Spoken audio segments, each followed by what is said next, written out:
الله والصلاة والسلام على رسول الله وعلى آله وصحبه ومن والاه. رب اشرح لي صدري ويسر لي أمري واحلل عقدة من لساني يفقهوا قولي. ربي زدني علما وارزقني فهما ربي يسر بالعسر من غير يرجع.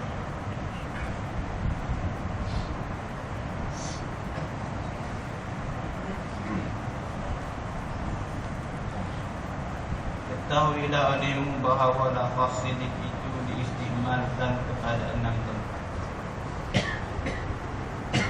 Lafaz sidik kita dah tengok di dalam bab dalam Riyadhus Shalihin.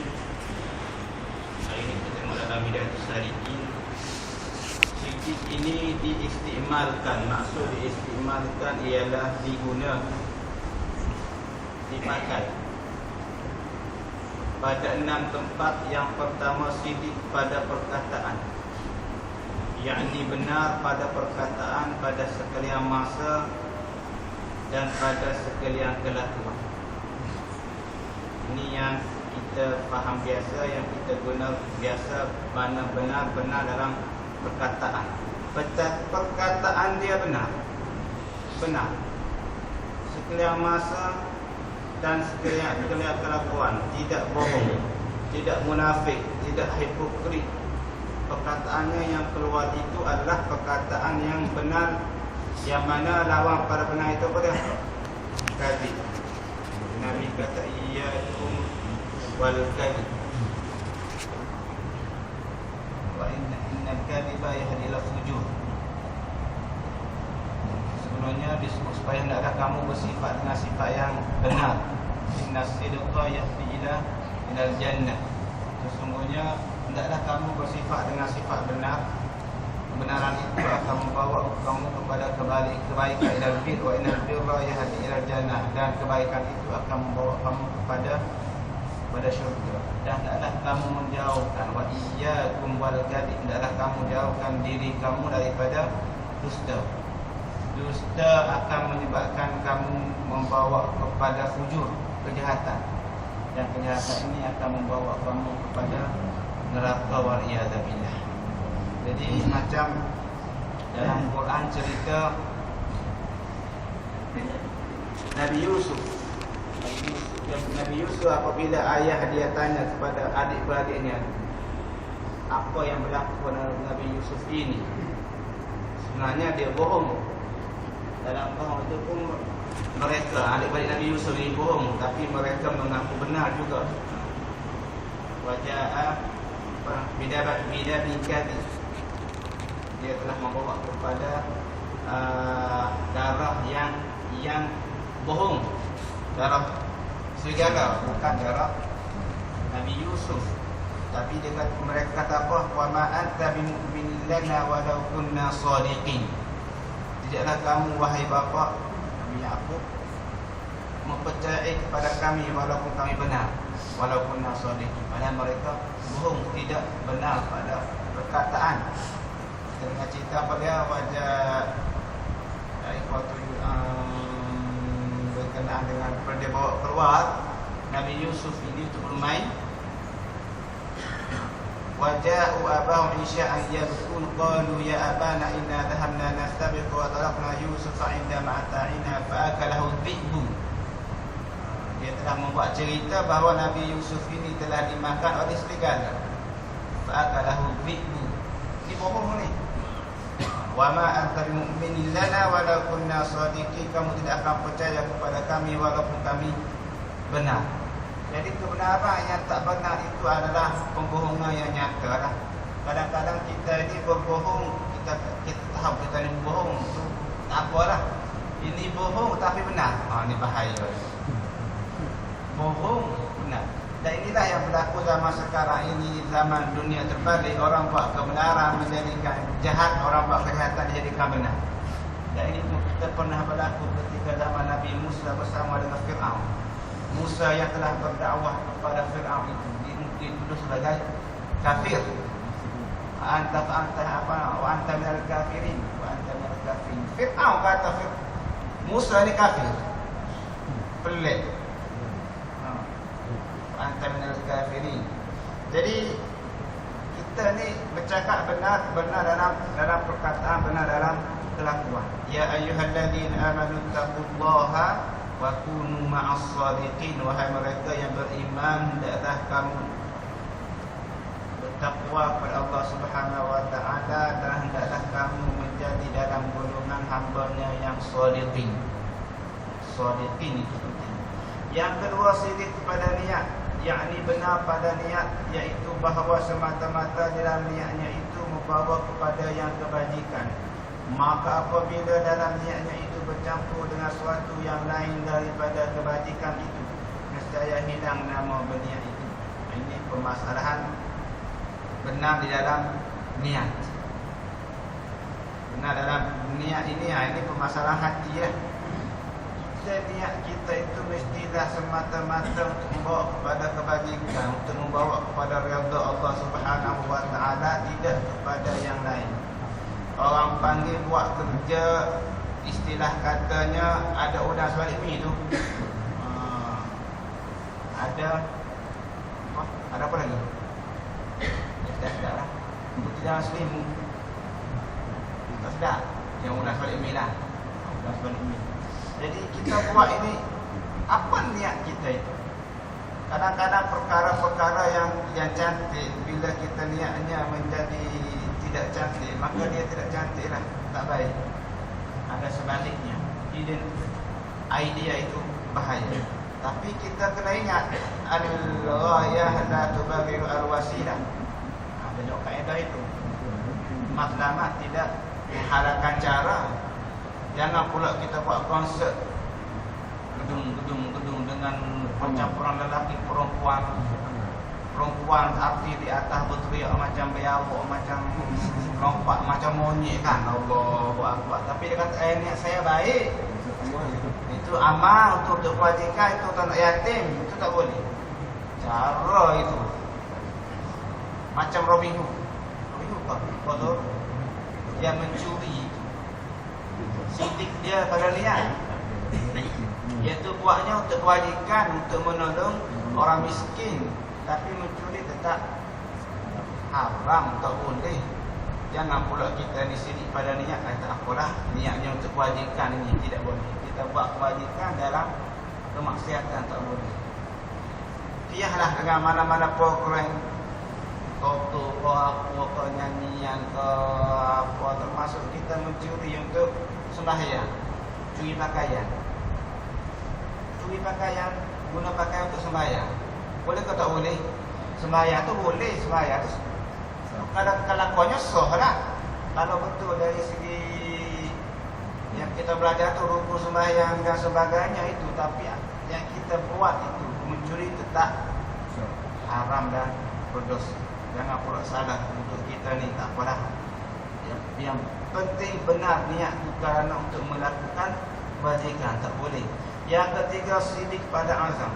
Ni dalam bab tasawuf ni dia bahagi banyak maqam, martabat tentang sidik ini. Ada 6 semua kan. Yang pertama tu biasa, yang kedua dia 2 lah, yang ketiga ni yang kalau cantik 3 cantik saja nak. Jadi sidik pada azam, yakni benar pada cita-cita. Maka barang siapa mencita-citakan akan harta supaya dapat memberi sedekah, atau mencita-citakan menjadi raja supaya ia berbuat adil atas rakyatnya, maka jika tetap cita-citanya itu dan tiada berubah-ubah, maka iaitu dinamai benar pada cita-citanya. Dan jikalau berubah cita-citanya itu, maka iaitu tiada dinamainya benar pada cita-citanya itu. Ini biasanya orang panggil keazaman, bukan angan-angan ni. Kalau yang tidak, kalau mustahil dicapai itu angan-angan lah. Tapi azam, contoh kita nak menjadi kaya, tak kaya lagi. Sekarang ni kaya, tapi tengok orang kaya, oh seronoknya, boleh sponsor kedua pergi Mekah, boleh sponsor makan, sponsor macam-macam, buat kebajikan, derma amal, pergi kepada anak yatim. Kita ni tak kaya, maka kita berazam untuk jadi kaya.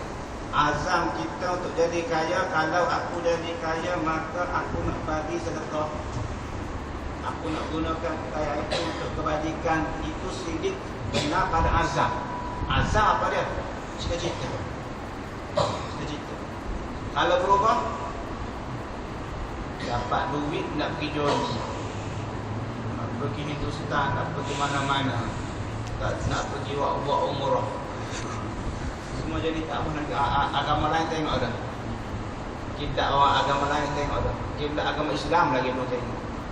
Itu di Mekah. Sebab apa? Semua negara dia pergi dah kecuali Mekah. Duit banyak. Bila berubah maka kita tidak ada sidik, tidak ada benar dalam azam ataupun cita-cita. Banyaklah ni jenis orang yang bila diberi dia berubah. Itu bahaya. Masa tak dapat cantik, macam yang berlaku kepada cerita dongeng atau cerita benar. Cerita tangga anak derhaka. Apa azamnya kepada mak ni? Mak, kalau tangga jadi kaya, tangga akan ubah kehidupan kita ini, yang akan bagi kekayaan kepada mak semua sekali. Tapi bila pergi, belum jadi raja, belum mendapat isteri yang comel, lupa mak dia. Balik kampung tak ingat dia kampung siapa. Terserah dia di kampung sendiri, tahu tangga balik mak dia, nak jumpa lah anak kan. Maka bila berlaku, Allah Akbar, tak mengaku mak, tak kenal. Sekali jadi pembantu pada guru. Kalau lama sekarang jadi KLCC lah apa? Jadi KLCC. Sidik pada azam. Yang keempat, sidik fil wafa.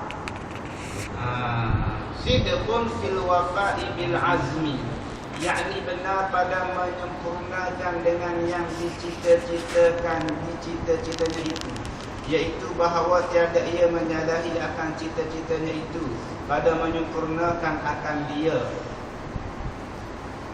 Jadi yang tadi sidik pada azam, sekarang pada azam betul-betul dapat wafat pula.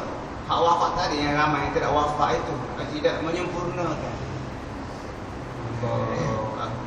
Tak sampai kepada peringkat yang keempat. Peringkat ketiga dia okey dah, tapi bila betul-betul itu menyempurnakan apa yang dicita-citakan. Ramai orang lupa bila diberi kekayaan. Korun lupa, tangan tadi lupa, mana demam, mana dewa lupa. Dalam kalangan kita, dulu dia bersama dengan kita, semuanya berjemaah dengan kuliah, tapi bila diuji dengan harta, dengan kekayaan, dia tidak menyempurnakan apa yang dicita-citakan. Kononnya nak buat kebaikan, nak derma, nak sebagainya. Dia tidak sidik fil wafa nama dia. Ini tuan-tuan dengar sajalah. Kalau nak exam boleh hafal dan baca dari dia. Kalau setakat untuk mendengar ni tak apalah. Kita paling-paling pun pernah mendengar sidik ini ditolakkan pada 6 perkara, 6 tempat. Tentang masalah hati. As-sidqu fil wafa'i bil azam. Tadi azam saja, benar dah, okey dah, cantik dah. Bila betul-betul apa yang diazamkan itu dia dapat, apa yang dicita-citakan itu dia dapat. Dia sidik atau tidak untuk menyempurnakan. Itu namanya sidqun fil wafa'i bil azam. Firman Allah Subhanahu wa taala, rijalun sadaqu ma 'ahadu Allah 'alaihi wa minhum man qada nahbahu wa minhum man yantazir. Dalam surah Al-Ahzab ayat 23, Allah Subhanahu wa taala beritahu seorang laki-laki. Rijalun, dia terima seorang, tapi sebenarnya rijal ni banyak, ramai. Rajulani rijalun, rajulun singular, rijalun plural. Jadi beberapa orang laki-laki. Tapi kalau kita ayat ni, asbabnya seorang saja. Kalau tak siapa ni, Musa Amir Ummah yang gugur dalam peperangan. Rijalun sadaqu ma'ahadullah alaihi, artinya seorang laki-laki yang benar mereka itu, ataupun para laki-laki yang benar mereka itu menyempurnakan barang yang menjanjikan mereka itu akan Allah Ta'ala atas sesuatu. Ramai para sahabat yang telah gugur di medan juang kerana apa ini menyempurnakan barang yang menjanjikan mereka itu akan kebaikan. Syahid, cita-cita syahid, benar tak? Apa ni? Cita-cita syahid. Ada ragu kan? Kalau budak-budak ni ataupun orang-orang yang orang panggil nak buat kerja Islam ni, kerja agama ni, sebagaimana yang disebut oleh Hasan Al-Banna ni, orang baukar.